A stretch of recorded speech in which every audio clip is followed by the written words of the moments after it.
If you read headlines, you may be aware that there's a lot of war right now, and with that, of course, comes a lot of war crimes committed by individuals such as Netanyahu or Putin.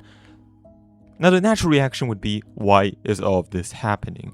And why is nothing being done against these terrible individuals who are behind such horrible acts? Well, you may be surprised to learn that there is a court that handles these things, and this court, the International Criminal Court, have actually found many of these people guilty. But the question is, if they're found guilty, why aren't they being arrested? So today in this video, we are going to be talking about the International Criminal Court, its history, how it works, why it doesn't work, and whether it is actually useful. Now, normally, courts have jurisdictions confined to a certain area, like a country or a state. But in theory, the International Criminal Court, or ICC, handles situations from the entire world. The ICC is not to be confused with ICJ, which is a UN organ. The ICC prosecutes individuals, such as war criminals, and is a completely different organization than the United Nations. And that is going to be a major problem later in the video.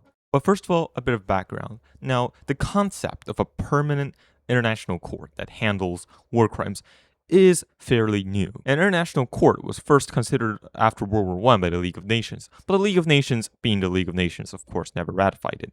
And that brings us to the end of World War II. Famously, there was the Nuremberg trials, but there was also another military tribunal in Tokyo for the Japanese war crimes. But those military tribunals are only for World War II. And after the war, there's not a permanent international organization that keeps an eye on things. But there, of course, has been a lot of discussion after 1945 to create such an organization.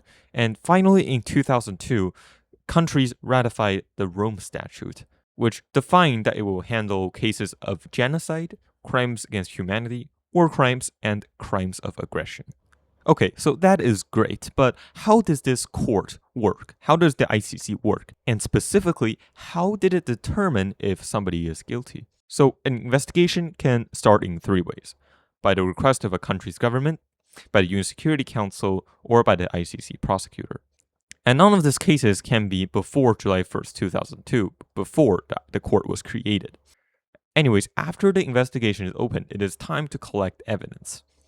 And if enough evidence is collected, the case is then handed to a judge. The judge then looks at the case and decides whether or not to issue arrest warrants. And if these arrest warrants are issued, they are valid for life. The ICC also follows the innocent until proven guilty principle, and it also, importantly, considers itself as a last resort if no other courts or tribunals done anything. Okay, so that sure all sounds great. Or is it? Because the ICC have been facing a lot of criticism. And the first one is that it undermines national sovereignty. But as we previously mentioned, voluntary national membership is necessary. And as we'll see later, the ICC is pretty weak without the cooperation of individual member countries. And also, I would argue that since membership is voluntary and not all countries are in the ICC, it can be interpreted that nations are giving up a part of their sovereignty in exchange for the ICC's help. But again, this concern of national sovereignty is the reason why many countries aren't in the ICC, such as the United States. Donald Trump has cited this reason many times as an explanation on why he opposes the ICC.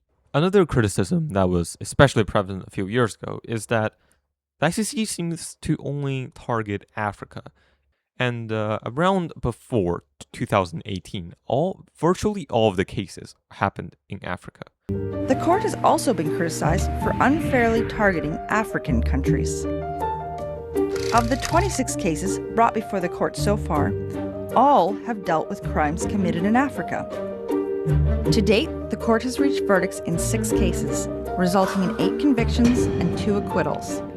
Now, to be fair, African countries have, in recent years, been busy with overthrowing their governments or having civil war, so it is not exactly a coincidence. And it is true, there even is a term coup belt to describe several countries in Sahel, which deserves a video of its own. But the point is, Africa might just be a continent with a lot of instability. But perhaps the biggest problem with ICC and the biggest criticism against the ICC is if it's effective. is it useful? Because the ICC is not a conventional court. It claims to handle situations from all around the world. And that might not be practical because not every country is on board with that. So as of right now, there is only 125 countries that is in the ICC. Now, that might sound like a lot, but it's until you realize it's these countries, and they don't include the US or China or Russia, which are, of course, some of the major powers in the world. And some countries, like Philippines or Burundi, even left. And so when ICC issued arrest warrants against Netanyahu, Yoav Gallant, or Vladimir Putin, nothing happens. They issue these arrest warrants, and these people are simply considered fugitives. And ICC can do nothing about it because Israel and Russia, neither of them are members of the ICC. And especially for the arrest warrant of Putin, the powers of the ICC got really tested. In 2023, the court issued an arrest warrant for Russian President Vladimir Putin over crimes committed during Moscow's full-scale invasion of Ukraine. Russia responded by issuing its own arrest warrants for ICC judges. Well, I must say, that's a pretty genius strategy from Putin here. But I think we can see the essential problem here. The International Criminal Court has no way of enforcement. It doesn't have an army, it has no police, and it relies solely on the cooperation of individual countries to work at all. Because if the countries don't cooperate, no matter how good the ICC's judicial process is, the arrest warrants would just remain a blank sheet of paper. So that is the ICC, the International Criminal Court. And it doesn't fully answer the question of why is nothing being done against these war criminals. But it is a part of it. So is the ICC still useful? Well, that is a matter of personal opinion. But for me, I think having a court like this is better than having no court at all.